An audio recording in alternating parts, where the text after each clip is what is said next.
Hello students, मैं वैभव अपने channel निबेड़ knob में आपका स्वागत करता हूं। ये चैनल 10th, 11th और 12th क्लास के मैथ्स सब्जेक्ट के लिए डेडिकेटेड है। अगर आपको मेरा काम पसंद आए तो प्लीज़ वीडियोस को शेयर कीजिए, क्योंकि मेरा मोट्टो ही है क्वालिटी एजुकेशन सबका अधिकार। और अगर आप पूरा सिलेबस कवर करना चाहते हैं तो आप मेरे चैनल को सब्सक्राइब करके प्लेलिस्ट में जाके चैप्टर वाइज, क्लास वाइज सारे वीडियोस की प्लेलिस्ट चेक कर सकते हैं। और अब तो आप निबेड़ नॉब को इंस्टाग्राम पे भी फॉलो कर सकते हैं। तो चलिए आज का लेक्चर शुरू करें। फ्रेंड्स, 3 डायमेंशनल ज्योमेट्री जो चैप्टर है वो हम कर रहे थे और लाइन का टॉपिक हमने तकरीबन कंप्लीट कर लिया था। तो अब है हमारे पास प्लेन। तो प्लेन के बारे में मैं बताना चाहूंगा कि एक प्लेन की इक्वेशन कैसे बनती है। उसके लिए ये जैसे एक प्लेन है तो इसका जो नॉर्मल है वो अगर यूनिट वेक्टर है तो ये जो नॉर्मल वेक्टर है इसके साथ इसके ऊपर कोई भी पॉइंट होगा, जो आर पॉइंट, कोई भी आर पॉइंट होगा। आर पॉइंट तुम्हें पता है क्या होता है, X I plus Y Z plus Z K, Y J plus Z K. तो R dot unit vector normal unit vector normal to the plane is equal to, क्योंकि dot product answer क्या देता है, स्केलर में देता है, तो is equal to मान लो डी, कोई भी एक स्केलर। तो R dot N cap is equal to D. अगर तो ये एन कैप है, एन कैप मींस एक यूनिट वेक्टर है, तो तुम्हें बता दूं कि ये डी क्या होता है, distance of plane from origin. और अगर ये वेक्टर यूनिट वेक्टर नहीं है, एनी अदर वेक्टर है, तो फिर यहां पे एक जो नंबर आएगा वो डिस्टेंस फ्रॉम ओरिजिन नहीं होगा। जैसे कुछ एग्जांपल ले लेते हैं हम। मान लो प्लेन की इक्वेशन तो ऐसे भी हो सकती है, 2i plus 3j minus 5k is equal to 10। लेकिन हमें पता है ये यूनिट वेक्टर नहीं है। तो अगर ये यूनिट वेक्टर नहीं है तो ये जो नंबर है वो प्लेन से डिस्टेंस नहीं है, और ये वेक्टर फॉर्म होती है हमारे प्लेन की इक्वेशन की। This is vector form. अगर इसी को हम यूनिट वेक्टर बना दें, यूनिट वेक्टर कैसे बनाएंगे, देखो इसका मैग्नीट्यूड कैलकुलेट करते हैं, 4 प्लस 9 प्लस 25 अंडर रूट। तो ये कितना हो जाएगा, देखो 25 प्लस 9 34, 38, अंडर रूट 38 से डिवाइड कर दो पूरी दोनों तरफ, तो ये क्या बन जाएगा, आर डॉट, यही यूनिट वेक्टर हो। अगर यूनिट वेक्टर कैसे बनेगा, 2i plus 3j minus 5k divided by under root 38 is equal to 10 upon under root 38। दोनों तरफ हमने मैग्नीट्यूड से डिवाइड कर दिया तो ये यूनिट वेक्टर बन गया। तो जो ये नंबर बन गया ये इस प्लेन की डिस्टेंस है ओरिजिन से। तो इस तरह से R dot N is equal to D और R dot N cap is equal to D, ये वेक्टर फॉर्म है इक्वेशन ऑफ प्लेन। और अगर हम कार्टेशियन फॉर्म चाहें वो भी बड़ा आसान है। देखो अगर A B C direction ratio है नॉर्मल के, प्लेन के नॉर्मल के, तो A X plus B Y plus C Z is equal to D, is equal to D वही है। तो अगर हमारा यूनिट वेक्टर है नॉर्मल तो हम उसको L M N, unit vector के लिए एल एम एन कंसिडर कर लेते हैं। तो L X plus M Y plus N Z is equal to D. तो कुछ एग्जांपल ले लेते हैं, जैसे 5x plus Y minus 6z plus 10 is equal to 0। ये प्लेन की इक्वेशन है, कार्टेशियन इक्वेशन है। और अगर हमने डिस्टेंस निकालना है इसका किससे, ओरिजिन से, तो पहले तो इसको दूसरी तरफ ले जाएंगे। 5x plus Y minus 6z is equal to -10। Distance minus में नहीं हो सकता तो हम प्लस में कर देंगे, तो उसके लिए माइनस से मल्टीप्लाई कर देंगे। ये ऐसे बन गया। लेकिन 5, 1 और 6 इसके स्क्वायर्स के सम से डिवाइड कर देंगे, क्योंकि इसको यूनिट वेक्टर बनाने के लिए करना है। जो हमने वेक्टर फॉर्म में, वही हम प्रक्रिया यहां पे दोहराएंगे। तो 25 प्लस 1 प्लस 36 का स्क्वायर रूट कितना हो गया, देखो 26 एंड 36 कितना बन गया, देखो 6 प्लस 6 12, 1 कैरी ओवर, 4 प्लस 2 6, 62। दोनों तरफ से 62 से डिवाइड कर दिया, तो 1 upon root 62, 5x plus Y minus 6z, minus मैंने कॉमन ले लिया, is equal to 10 upon root 62।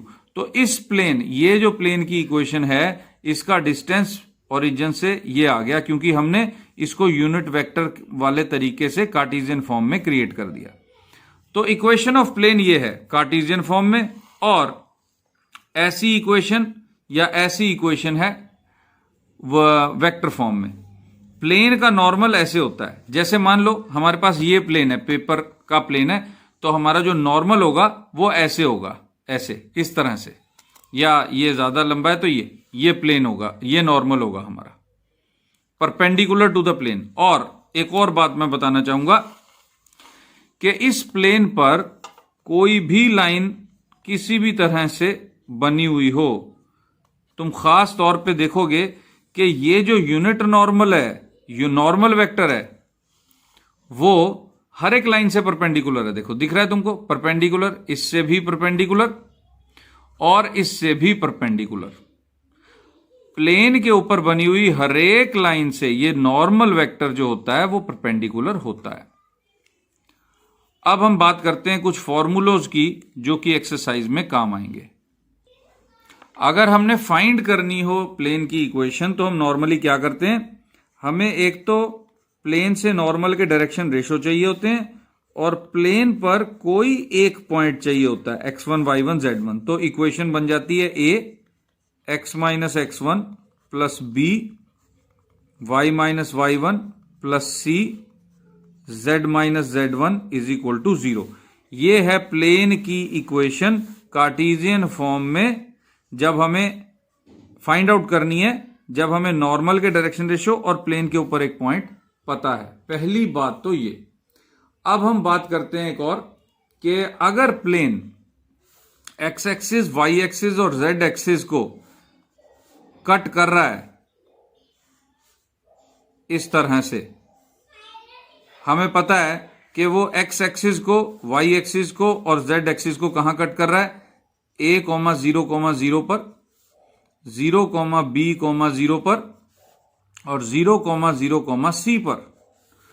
तो इसकी, इस प्लेन की इक्वेशन क्या होगी, ये जो प्लेन है इसकी इक्वेशन क्या होगी, x upon a plus y upon b plus z upon c is equal to 1, just like intercept form of straight line. Straight line की इंटरसेप्ट फॉर्म इसी तरह की होती थी, पर बस z अपॉन सी नहीं होता था, तो यहां पर z अपॉन सी भी आ गया, तो वो लाइन नहीं, वो प्लेन बन गया इस तरह से। अब अगला फॉर्मूला हमारे पास है कि अगर दो लाइनें इस तरह से, जैसे हमने पिछली एक्सरसाइज में भी दो लाइंस का केस किया था शॉर्टेस्ट डिस्टेंस में, यहां पर दो लाइनें हैं, अगर ये दोनों एक ही प्लेन पर हैं तो हमें कैसे पता चलेगा, देखो उसका फॉर्मूला है a2 minus a1 dot product with b1 cross b2। ये तुम्हें लग रहा होगा कि मैं वही कर रहा हूं शॉर्टेस्ट डिस्टेंस, तो बिल्कुल वही है। ये शॉर्टेस्ट डिस्टेंस क्या आ जाएगा, 0 आ जाएगा, क्योंकि देखो अगर ये लाइनें पैरेलल नहीं है तो ऑब्वियसली एक प्लेन पर होने की वजह से इंटरसेक्ट कर देंगी, तो इंटरसेक्शन जब होगी तो शॉर्टेस्ट डिस्टेंस हो जाएगा 0, जो कि न्यूमरेटर है उस फॉर्मूले का ये। और अगर इसी को कार्टेशियन फॉर्म में करना हो तो क्या होगा, इसी की कार्टेशियन फॉर्म हम लिखते हैं, देखो हमारे पास कार्टेशियन फॉर्म में इक्वेशंस हैं x minus X one upon a1 plus is equal to y minus Y one upon b1 is equal to z minus z1 upon c1, comma दूसरी लाइन की इक्वेशंस हैं x minus X two upon a2 is equal to y minus Y two upon b2 is equal to z minus z2 upon c2। तो अगर Cartesian form में given है लाइनें तो क्या होगा, हमारे पास ये डिटर्मिनेंट जीरो बनेगा, x minus X one, x2 minus X one, y2 minus Y one, z2 minus z1, a1 b1 c1, a2 b2 c2।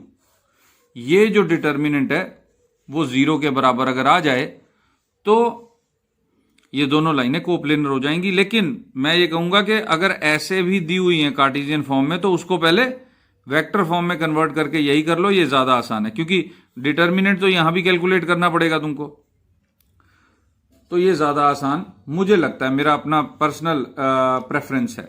अब आ जाते हैं हम आगे कि दो प्लेन्स के बीच में हम किस तरह से एंगल फाइंड आउट कर सकते हैं। मान लो दो प्लेन्स हैं, r dot n1 is equal to d1 and r dot n2 is equal to d2। इनके बीच में एंगल कैसे फाइंड आउट करेंगे? ऑब्वियसली प्लेन्स के नॉर्मल्स के बीच में जो एंगल होगा वही एंगल प्लेन्स के बीच में भी होगा। तो अगर थीटा एंगल है तो cos theta is equal to n1 dot product with n2 divided by n1 magnitude n2 magnitude, angle between the planes. इस तरह से हमने फाइंड आउट करना है।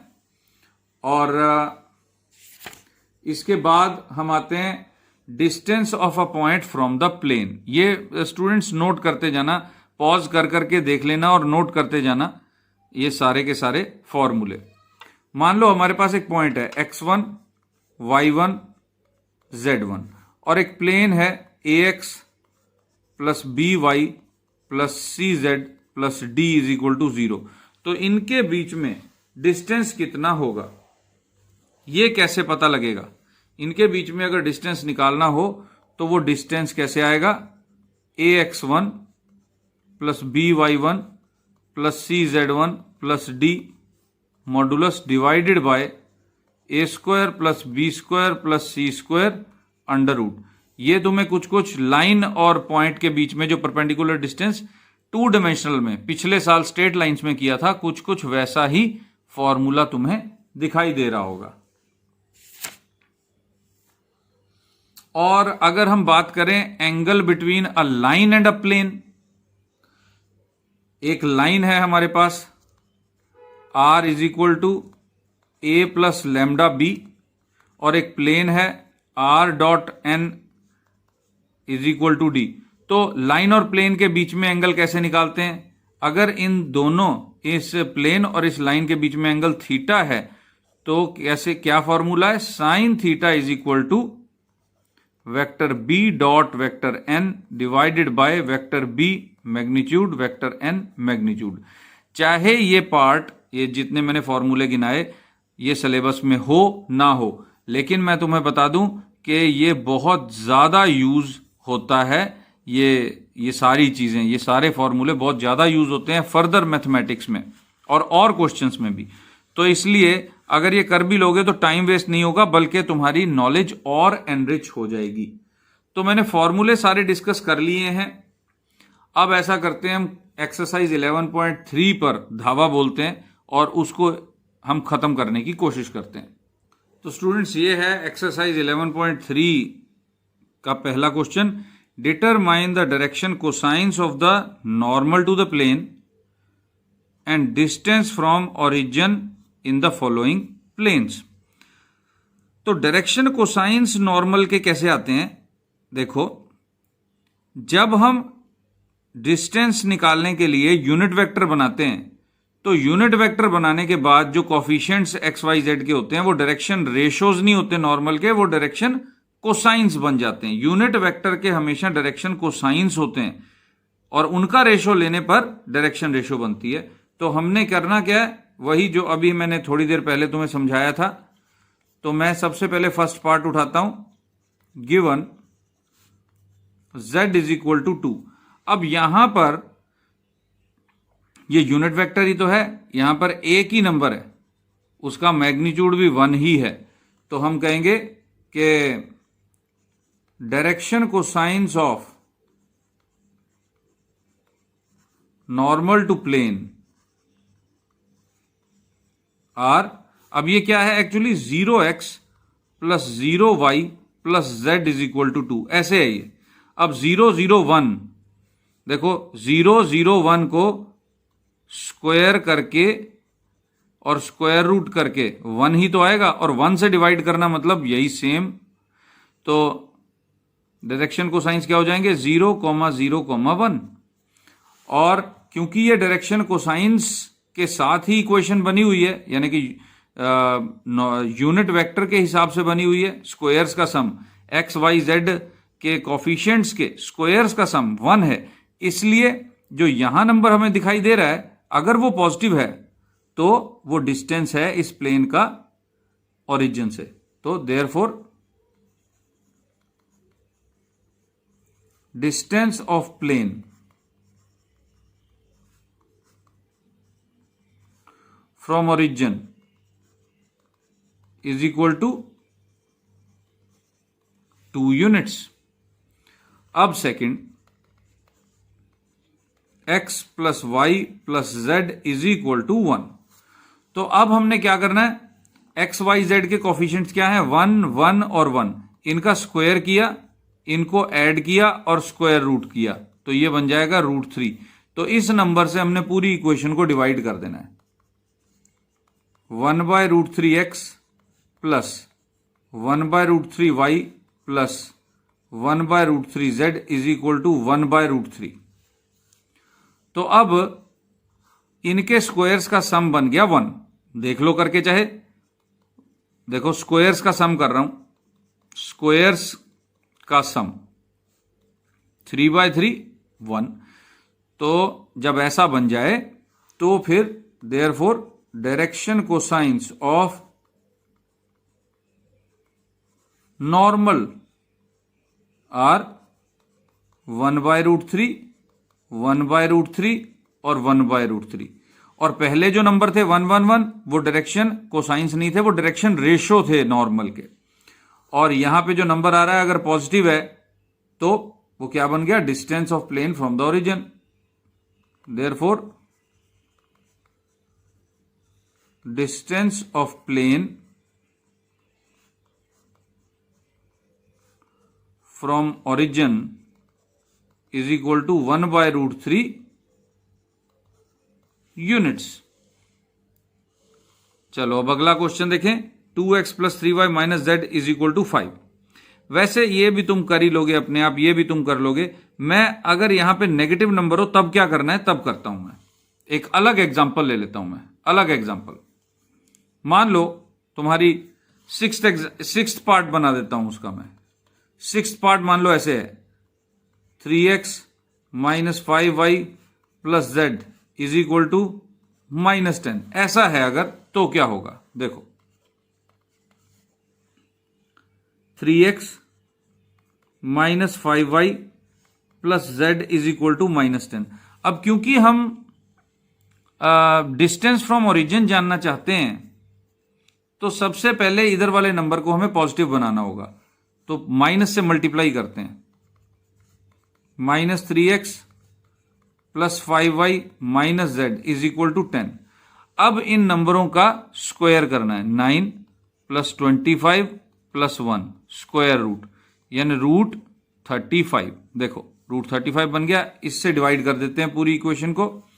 -3/√35x plus 5/√35y minus 1/√35z is equal to 10/√35। तो अब क्योंकि ये पॉजिटिव नंबर है और इनके स्क्वायर्स का सम भी 1 आएगा, क्योंकि हमने ये जो किया है डिवाइड, इसी कॉफिशिएंट के स्क्वायर्स का सम जो डिवाइड किया अंडर रूट में, ये इसीलिए किया है ताकि इनके कॉफिशिएंट के स्क्वायर्स का सम 1 आ जाए। तुम चेक कर सकते हो, इसका स्क्वायर और इसका स्क्वायर करके प्लस कर दो, 1 आ जाएगा।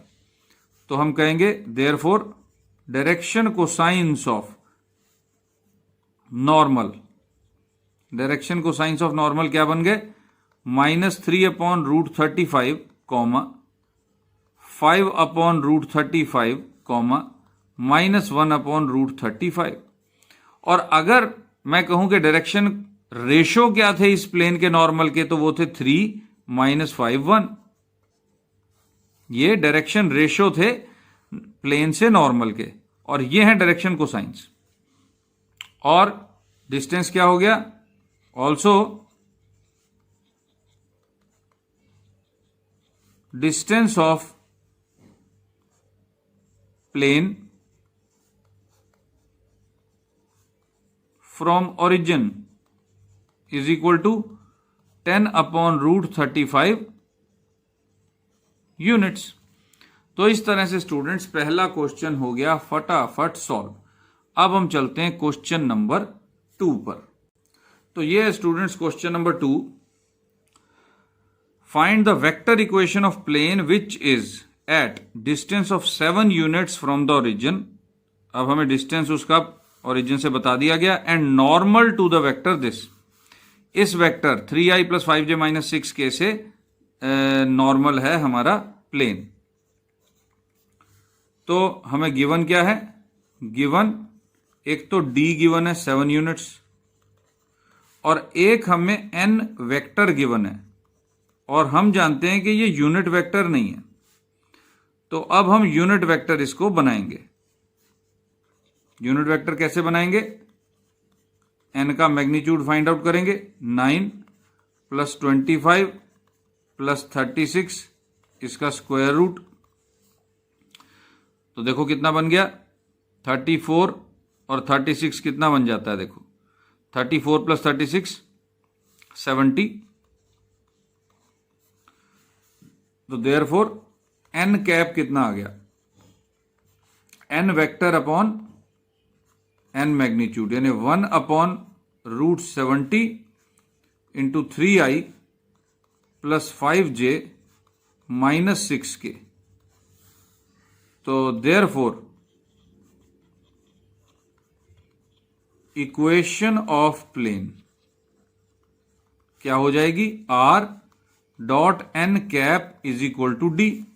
हम जानते हैं ये, तो r.1/√70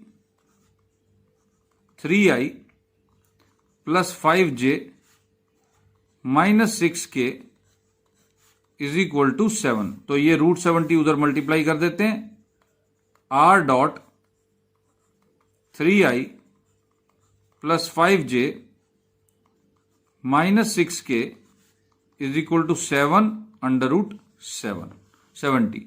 ये वेक्टर फॉर्म हो गई इक्वेशन प्लेन की। और अगर इसी को हमने कार्टेशियन फॉर्म में लिखना हो तो r कैप नहीं आएगा और i j k की जगह x y z बन जाएगा। कैसे, 3x + 5y - 6z is equal to 7/√70। ये कार्टेशियन फॉर्म बन गई, जो कि इसमें पूछी हुई नहीं है, मैं तुम्हें बता रहा हूं, कंपैरिजन के लिए बता रहा हूं कि अगर कार्टेशियन फॉर्म हो तो इस तरह वेक्टर फॉर्म बना दो, और अगर वेक्टर फॉर्म हो तो इस तरह से कार्टेशियन फॉर्म बना दो। बस बहुत सिंपल है ये। तो आई थिंक ये समझ में आ गया होगा। अब हम चलते हैं क्वेश्चन नंबर 4 की तरफ, क्योंकि क्वेश्चन नंबर 3 तुम अपने आप कर सकते हो, यही है क्वेश्चन नंबर 3। बस कार्टेशियन फॉर्म में चेंज करना है, वेक्टर फॉर्म में दिया हुआ, ये तुम अपने आप अब कर ही सकते हो। तो क्वेश्चन नंबर 4 मैं कराऊं, लेकिन मुझे लगता है कि मुझे पहले ये रिक्वेस्ट करनी चाहिए स्टूडेंट्स कि कमेंट सेक्शन में जाकर 1 to 5 के स्केल पर ज़रूर इस वीडियो को रेटिंग देना। अगर पसंद आए तो लाइक ज़रूर करना ताकि मुझे मोटिवेशन मिल सके, और शेयर ज़रूर करना, क्योंकि क्वालिटी एजुकेशन सबका अधिकार है। और अगर तुम ट्यूशन से मुक्ति चाहते हो, अपना टाइम और अपने मम्मी पापा का मुश्किल से कमाया पैसा बचाना चाहते हो तो बहुत आसान है स्टूडेंट्स, मेरे चैनल को सब्सक्राइब करो, फ्री है ये, तो सब्सक्रिप्शन बिल्कुल फ्री है। और फिर तुम क्या करो, प्लेलिस्ट चेक करो। प्लेलिस्ट में तुम जाओगे तो तुम देखोगे कि 10th क्लास, 11th क्लास और 12th क्लास तीनों क्लासेस के चैप्टर वाइज वीडियोस की प्लेलिस्ट बनी हुई है और वहां से तुम सारे के सारे सिलेबस को कवर कर सकते हो। तो स्टूडेंट्स कमेंट सेक्शन में जाना मत भूलना, अगर कोई सजेशन हो वो भी जरूर देना। बाकी का हम करेंगे अगले वीडियो में। तब तक best of luck and thank you for watching.